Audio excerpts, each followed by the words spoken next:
दोस्तों, तो आइए आलोका एजुकेशन चैनल पर आप सभी का स्वागत है। दोस्तों, आप लोग के सामने कुछ महत्वपूर्ण प्रश्न लेकर आया हूँ जो कि परीक्षा की दृष्टि से अति महत्वपूर्ण है। तो ध्यान दीजिए। पहला क्वेश्चन आप लोग के सामने है, शिवाजी की कर व्यवस्था को किसकी कर व्यवस्था पर आधारित माना जाता है? शिवाजी की कर व्यवस्था दोस्तों जो है किसके कर व्यवस्था पर आधारित माना जाता है? तो मलिक अंबर की कर व्यवस्था पर शिवाजी की कर व्यवस्था आधारित मानी जाती है। 1679 ईस्वी में शिवाजी के आदेश पर किसने व्यापक भू सर्वेक्षण करवाया था? अन्नाजी दत्ता ने। किसने? अन्नाजी दत्ता ने 1679 ईस्वी में शिवाजी के आदेश पर व्यापक भू सर्वेक्षण करवाया था। मराठा शासन में नगद वेतन के बदले दिए गए भूमि अनुदान को क्या कहा जाता था? तो मोकासा कहा जाता। क्या कहा जाता था? मोकासा। मोकासा वह भूमि थी जो मराठा शासन में नगद वेतन के बदले अनुदान में दी गई थी। मुगल क्षेत्र की भूमि व पड़ोसी राज्यों की आय का वह भाग जिसे मराठा शासन को वसूलते थे, ये क्या था? चौथाई भाग या चौथ था।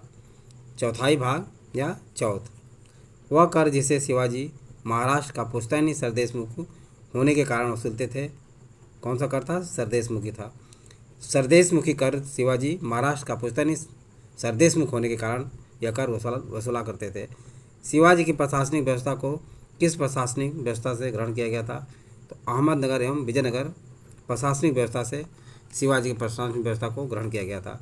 काशी का वह प्रसिद्ध विद्वान जिसने शिवाजी का राज्याभिषेक किया था, तो श्री गंगा भट्ट के द्वारा जो है काशी का विद्वान श्री गंगा भट्ट के द्वारा शिवाजी का राज्याभिषेक कराया गया था।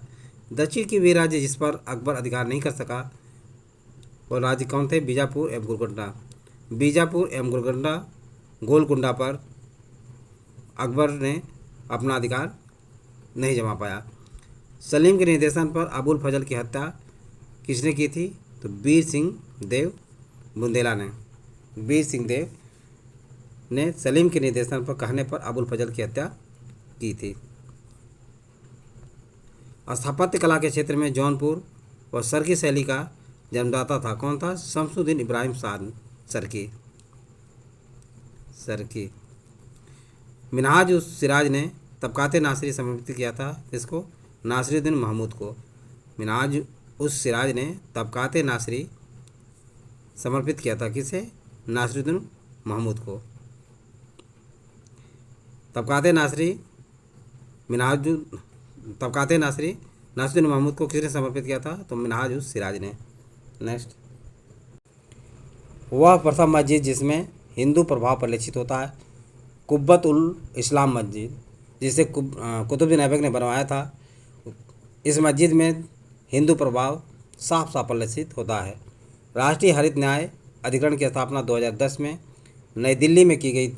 यह किस प्रकार की संस्था है? तो ध्यान रखिए दोस्तों, ये अर्धन्यायिक संस्था है। अर्धन्यायिक संस्था कौन से? अर्धन्यायिक संस्था है। राष्ट्रीय हरित न्याय अधिकरण की स्थापना कब की गई थी? तो 2010 में की गई थी। इसका मुख्यालय कहाँ है? तो नई दिल्ली में है। अंतर्राज्य परिषद की स्थापना 1990 में नई दिल्ली में की गई थी। यह किस प्रकार की संस्था है? तो ध्यान रखिए दोस्तों, ये संवैधानिक निकाय है।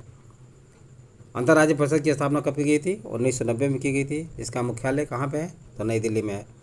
1993 ईस्वी में राष्ट्रीय पिछड़ा वर्ग आयोग की स्थापना नई दिल्ली में की गई। यह किस प्रकार का संस्था है? तो ध्यान रखिए दोस्तों, 1993 ईस्वी में राष्ट्रीय पिछड़ा वर्ग आयोग की स्थापना नई दिल्ली में की गई। उस समय ये गठन के समय वैधानिक निकाय था, लेकिन अब जो है संवैधानिक निकाय हो गया है। क्या है? अब संवैधानिक निकाय हो गया। सर्वोच्च न्यायालय ने किस विवाद में या किस वाद में सर्वप्रथम संसद की संविधान संशोधन की शक्ति को सीमित किया था? तो गोलकनाथ बना पंजाब राज्य। गोलकनाथ बना पंजाब राज्य के विवाद में सर्वोच्च न्यायालय ने संसद की संविधान संशोधन की जो शक्ति थी उसे सीमित कर दिया था। 86वें संविधान संशोधन 2003 द्वारा शिक्षा के अधिकार से संबंधित कौन सा अनुच्छेद संविधान में जोड़ा गया? तो अनुच्छेद 21 से। अनुच्छेद 21 से दोस्तों संविधान 86वें संविधान संशोधन 2003 के द्वारा शिक्षा के अधिकार से संबंधित है, जो कि जोड़ा गया। वर्ष 1951 में प्रथम संविधान संशोधन किससे संबंधित है? तो कुछ राज्य में किए गए कृषि व कृषि भूमि संबंधी विधि के संरक्षण से संबंधित है। पंचायती राज को संवैधानिक स्थिति प्रदान करने की संस्तुति किस समिति द्वारा दी गई थी? तो LM सिंधु समिति के द्वारा दी गई थी। राष्ट्रीय पंचायती राज दिवस कब मनाया जाता है? 24 अप्रैल से दोस्तों ध्यान रखिए, राष्ट्रीय पंचायती राज दिवस मनाया जाता है। नेक्स्ट, भारत में सर्वप्रथम पंचायती राज प्रणाली का शुभारंभ कब और कहाँ हुआ था? तो 2 अक्टूबर 1959 ईस्वी को नागौर राजस्थान में हुआ था। नगरपालिकाओं में 74वें संविधान संशोधन 1992 के द्वारा कुल कितने विषय जोड़े गए थे? तो ध्यान रखिए दोस्तों, 18 विषय